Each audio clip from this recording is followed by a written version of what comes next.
विज्ञाननिष्ठ निबंध स्वातंत्र्यवीर सावरकरांच्या लेखणीतून उतरलेल्या विज्ञाननिष्ठ दृष्टिकोन, चिकित्सक बुद्धी आणि सुधारणावाद यांचा आग्रही पुरस्कार करणाऱ्या लेखांचा संग्रह विज्ञाननिष्ठ निबंध.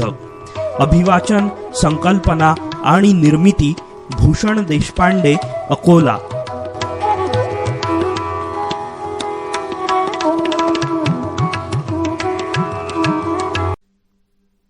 निबंध 9. न बुद्धिभेदन जनयेद म्हणजे काय. थोड्या दिवसांपूर्वी केडगाव येथे धर्मभोळेपणाचे एकंदरीत वाह्यात प्रदर्शन झाले.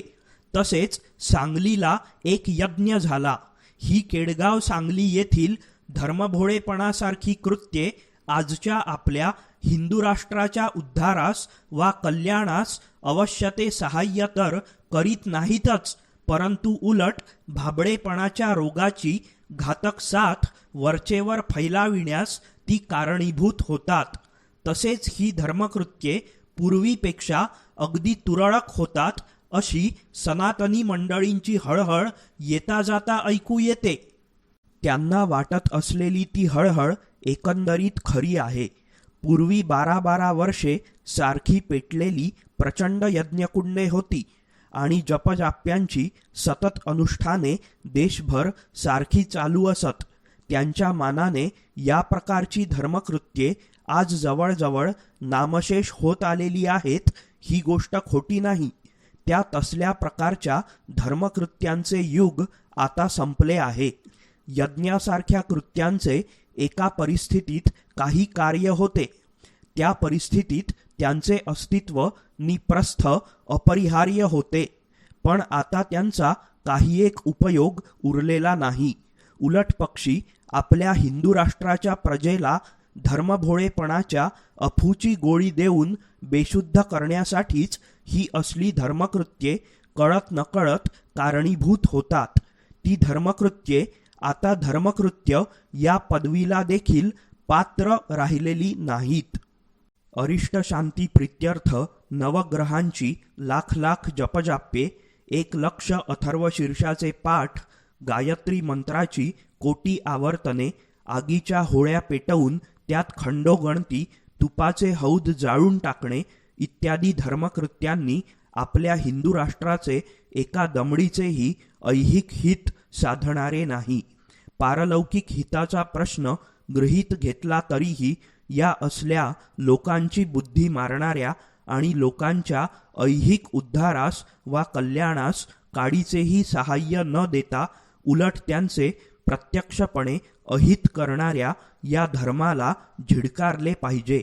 आणि ज्या योगे पारलौकिक कल्याणासह ऐहिक सौख्य आणि समृद्धी प्रत्यक्षपणे राष्ट्राच्या पदरात पडते अशी जी सात्विक धर्मसाधने आहेत तीच या तामसिक थोतांडाहून आता यापुढे तरी अधिक आचरणीय नि आदरणीय समजली पाहिजेत.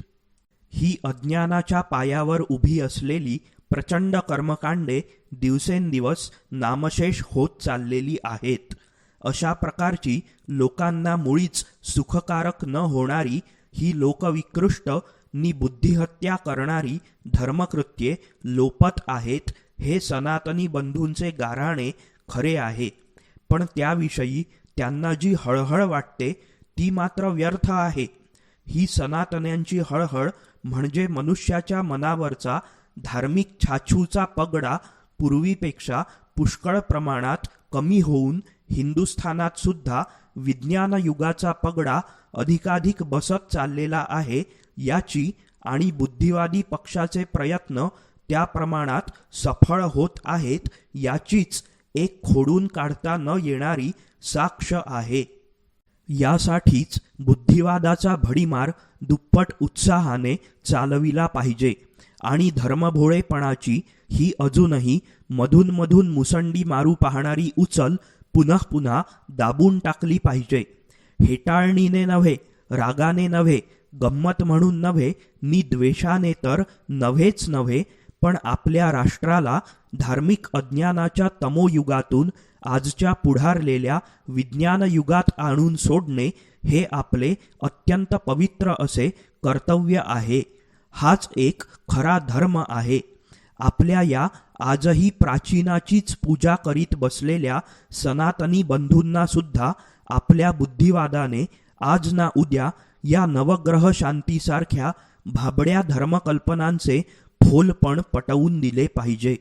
आजच्या परिस्थितीत जो आचार आपल्या हिंदू राष्ट्राला उद्धारक होईल, जो आचार वैज्ञानिक सत्यावर उभारलेला आहे, जो आचार इहलोकात हितकारक आणि म्हणूनच परलोकात देखील कल्याणकारक झालाच पाहिजे, असा आचारच आजचा खरा धर्माचार ठरणार आहे.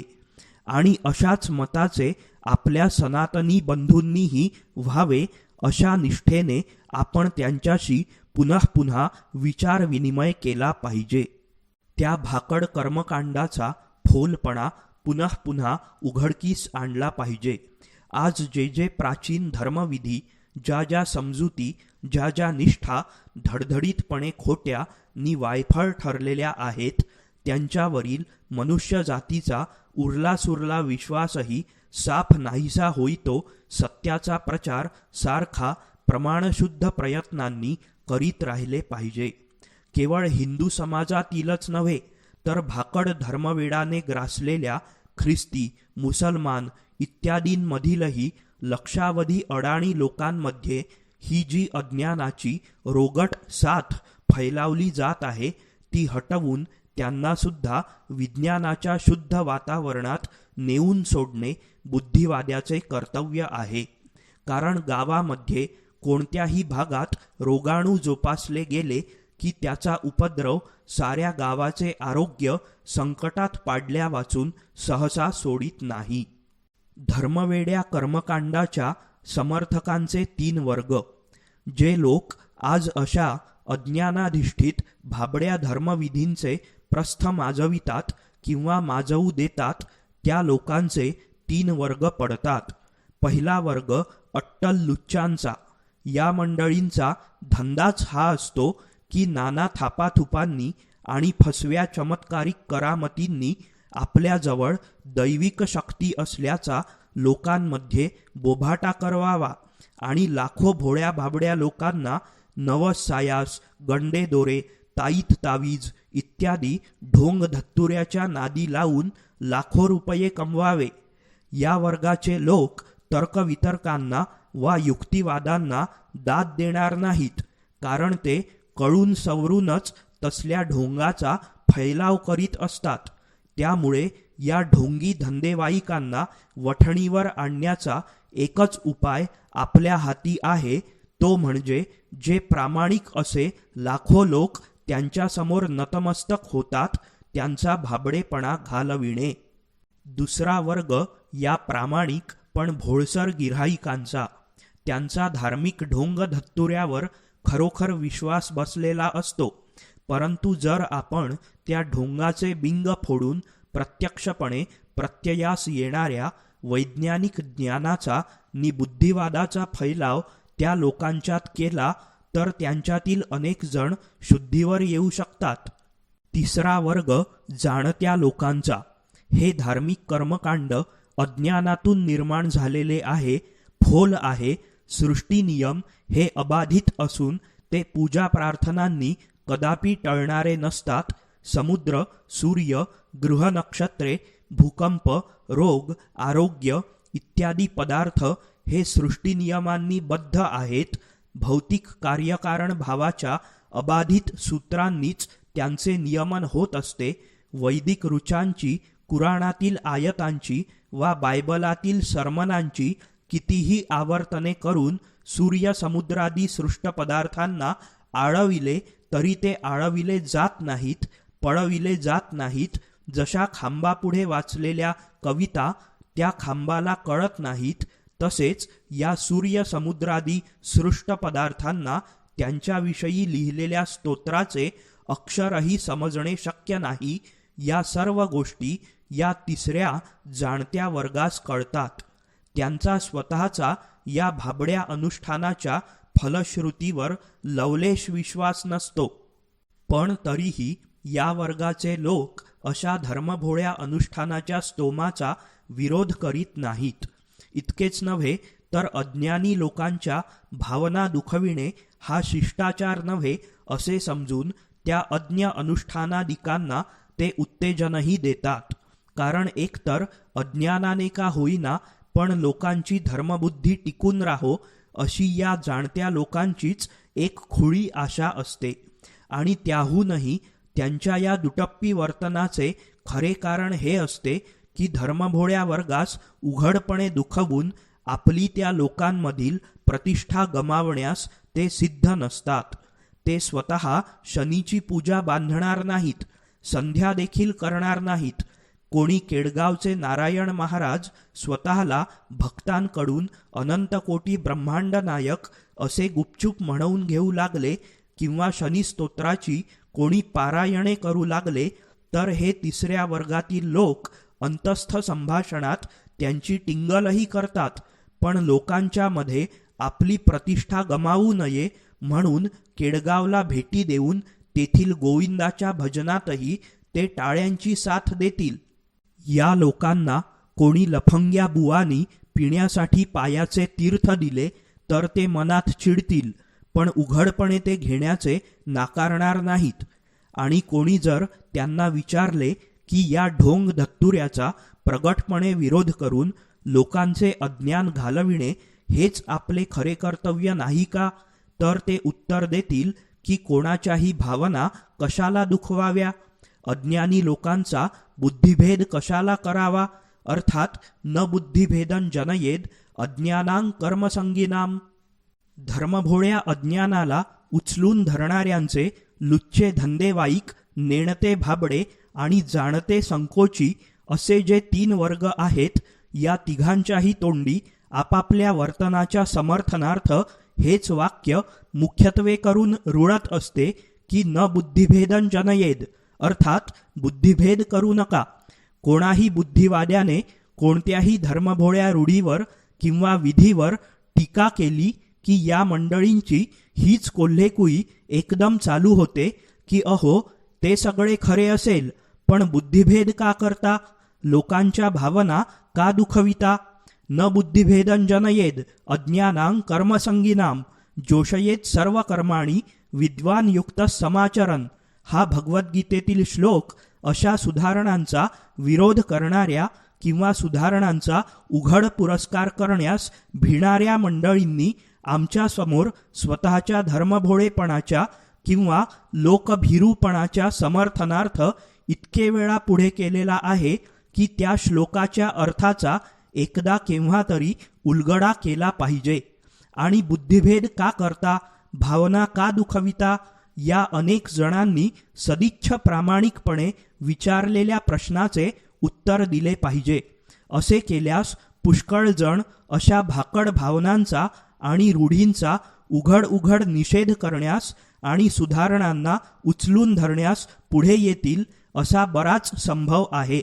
तसेच निदान आमच्या पुरते तरी बुद्धिवादाचे समर्थन आम्ही केल्यासारखे होईल. ज्या भगवद्गीतेत हा श्लोक आहे ती गीताच मुळी बुद्धिभेद करणारी नाही काय. कोणत्याही अज्ञानी माणसाचे कोणतेही काम वा भावना याचा निषेध वा बुद्धिभेद करू नये, तर उलट विद्वानानेही ती सर्व कामे कितीही निर्बुद्ध, भाकड नि लोकहितघातक असली तरी त्या अज्ञानी माणसासह स्वतःही आचरावीत.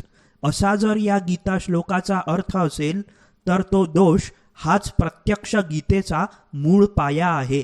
कारण उथळ भूतदयेच्या झटक्यासरशी अज्ञानी झालेल्या अर्जुनाला राज्य गेले तरी चिंता नाही, पण हे लढणे नको अशी जी बुद्धी झाली त्या बुद्धीचा भेद करून हे अर्जुना तुला भलत्याच वेळी ही दुर्बुद्धी कशी झाली असे फटकारीत अर्जुनाच्या अत्यंत कोमल भावना अत्यंत सत्यनिष्ठूर बाण्याने दुखविण्यासाठीच गीतेचे 18 अध्याय श्रीकृष्णांनी सांगितले. त्याद्वारे अर्जुनाचा पुरता बुद्धिभेद केला आणि त्याने टाकून दिलेले धनुष्य पुन्हा उचलण्यास त्याला भाग पाडले. अर्जुन युद्ध सोडून झोळी घेऊन भिक्षा मागण्यास निघाला होता. त्यावेळी त्याच्या या अज्ञानजन्य भावना दुखवण्यापेक्षा स्वतः श्रीकृष्णानेही वरील श्लोकाच्या अर्थानुसार भिक्षा मागण्यास अर्जुनापाठोपाठ बाहेर पडायला हवे होते. पण तसे काही न करता श्रीकृष्णाने अर्जुनाच्या भिक्षाबुद्धीची षंढपणा म्हणून निर्भत्सना केली. त्याच्या भावनांचा धिक्कार केला, त्याच्या अज्ञानाचे ढिंडावडे काढले आणि त्याचा विझत चाललेला पराक्रमाचा अग्नी आपल्या उत्तेजक वाणीच्या स्फोटक इंधनाने पुन्हा प्रज्वलित केला. जो जो ज्ञानाचा उपदेश असतो तो तो अज्ञानाचा बुद्धिभेद करतो. ज्याने पृथ्वी वाटोळी म्हटली त्याने त्यावेळच्या युरोपीय धर्मवेडाच्या भावना इतक्या प्रबळपणे दुखविल्या की त्या धर्मवेडाने त्या सत्यवक्त्याला मारून टाकले. पोपच्या धर्मबुद्धीला अमेरिका माहीत नव्हती, पण कोलंबस म्हणाला अमेरिका आहे. त्यामुळे पोपच्या धार्मिक भावना इतक्या दुखल्या की कोलंबसला पाखंड गणण्यात आले. अशावेळी पोपच्या अज्ञानाच्या भावना दुखवू नयेत म्हणून कोलंबसाने अमेरिका सापडली नाही, अमेरिका अस्तित्वातच नाही असे म्हणावयाचे की काय? सकाळी शाळेत जाण्याची मुलाची बुद्धी नसते, त्याचा बुद्धिभेद करून त्याला शाळेत धाडू नये की काय? अज्ञानी मनुष्य द्यूत खेळण्यात आपले हित समजतो म्हणून त्याला द्यूताविरुद्ध उपदेश करू नये की काय? त्याचा बुद्धिभेद करू नये की काय? धर्मभोळी अनुष्ठाने, अस्पृश्यतेसारख्या दुष्ट धर्म समजुती, गायीसारख्या पशुला देवता समजून तिची पूजा करणारा भाबडेपणा आणि इकडे माणसे भुकी मरत असताना यज्ञामध्ये खंडोगणती तूप आगीत ओतीत बसणारा अविवेक यांना जर आम्ही बुद्धिवादी समर्पक युक्तिवादाने आणि प्रत्यक्ष पुराव्याने खोटे पाडू लागलो, विरोध करू लागलो, तर जे लोक आम्हाला बुद्धिभेद करू नका, धार्मिक भावना दुखवू नका असे सांगतात, तेच लोक त्यांच्या धार्मिक मतापेक्षा ज्यांची मते भिन्न त्यांच्या भावना दुखविण्यास आणि बुद्धिभेद करण्यास मुळीच कचरत नाहीत आणि त्याद्वारे ते न बुद्धिभेदन जनयेद हा गीतेचा श्लोक स्वतःच अमान्य करतात. कसे ते पहा. गोपूजेच्या किंवा पंचगव्याच्या भाकडपणाचा आम्ही निषेध करू लागलो की बुद्धिभेद करून आमच्या भावना दुखवू नका हो असे म्हणून आम्हाला दटावणारे चौंडे महाराजांसारखे गोरक्षक जत्रेमध्ये रेडे मारणाऱ्या शेकडो गावकऱ्यांच्या धार्मिक निष्ठेचा निषेध करतात आणि त्याद्वारे त्या गावकऱ्यांच्या भावना दुखाविण्यास नि बुद्धिभेद करण्यास सोडित नाहीत. अग्नी हा निर्जीव सृष्ट पदार्थ असून तो भौतिक नियमांनी बद्ध आहे. त्यामुळे त्याला प्रसन्न करण्यासाठी तुपाच्या धारा आगीत जाळणे आणि स्तोत्रे म्हणणे हा निव्वळ मोठ्या मुलांच्या भातुकलीचा खेळ होत आहे असा आम्ही उपदेश करून आता यज्ञ संस्थेचे विसर्जन करावे असे लिहिताच जे प्रतिष्ठित याज्ञिक लोक आहेत ते आमच्या धार्मिक भावना कशाला हो दुखविता, उगीच अतिरेक करता असे म्हणून आम्हाला हटकू लागतात. तेच याज्ञिक लोक सांगलीच्या यज्ञात पशुवध करू नका, ते कृत्य वर्ज आहे असा आग्रह उघडपणे धरून पशुबलीचे समर्थन करणाऱ्या मीमांसक मंडळींच्या भावना दुखविण्यास कचरत नाहीत, बुद्धिभेद करण्यास सोडित नाहीत. वेद हे मनुष्यकृत आहेत. आमच्या राष्ट्राने आता अद्ययावत झाले पाहिजे. धार्मिक अज्ञानाचा अग्नी, सूर्य इत्यादींचा पूजापाठ सोडून विज्ञानाची कास धरली पाहिजे असे आम्ही किर्लोस्कर मासिकात लिहिताच पंडित सातवळेकर संतापले आणि धार्मिक भावना दुखवू नका अशी त्यांनी गर्जना केली.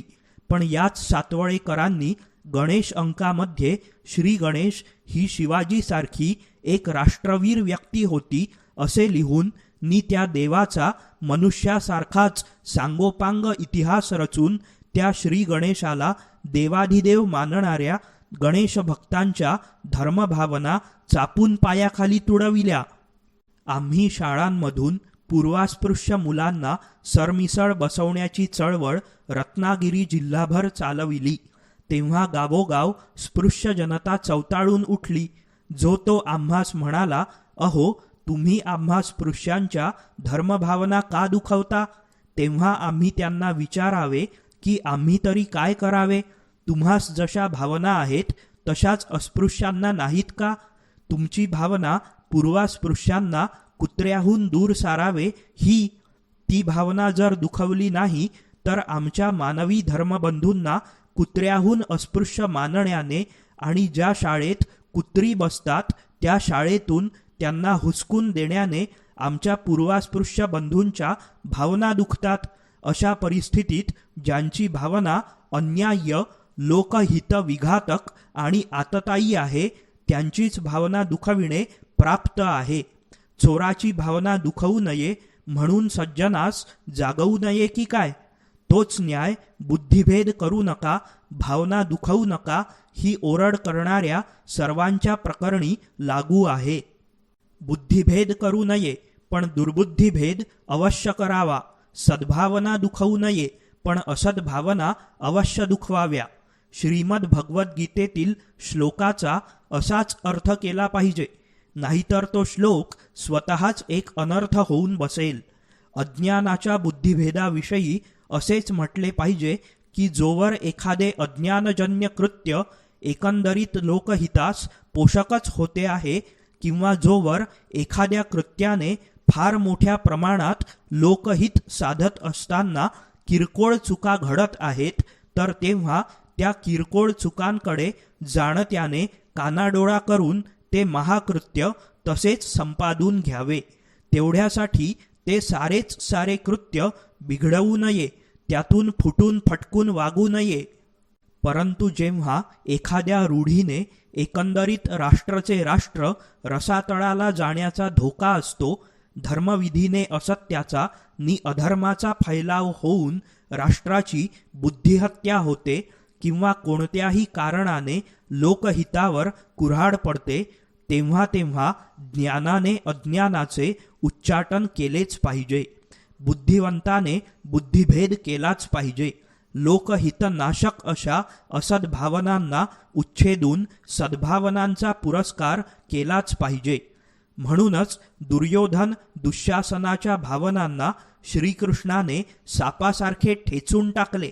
अज्ञ अर्जुनास प्रज्ञ आणि गतसंदेह केले.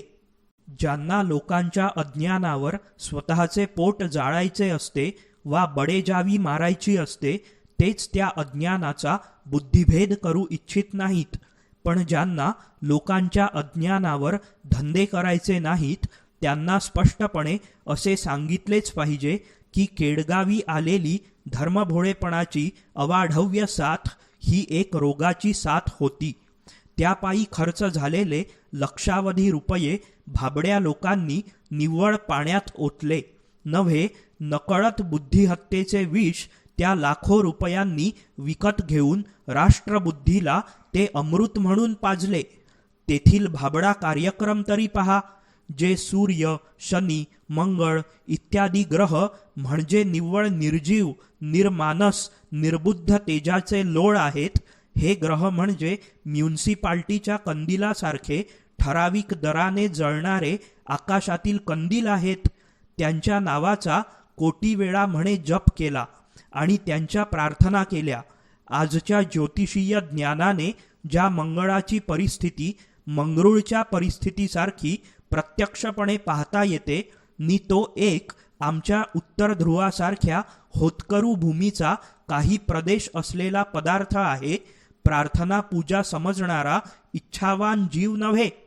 एखाद्या मातीच्या गोळ्यासारखे हे सारे नवग्रह मठ्ठ ह्यांना आज शतकानुशतके प्रार्थना करून आपल्या राष्ट्राने काय मिळवले? पारतंत्र्य, दारिद्र्य, दुःख, अपमान आणि अवहेलना.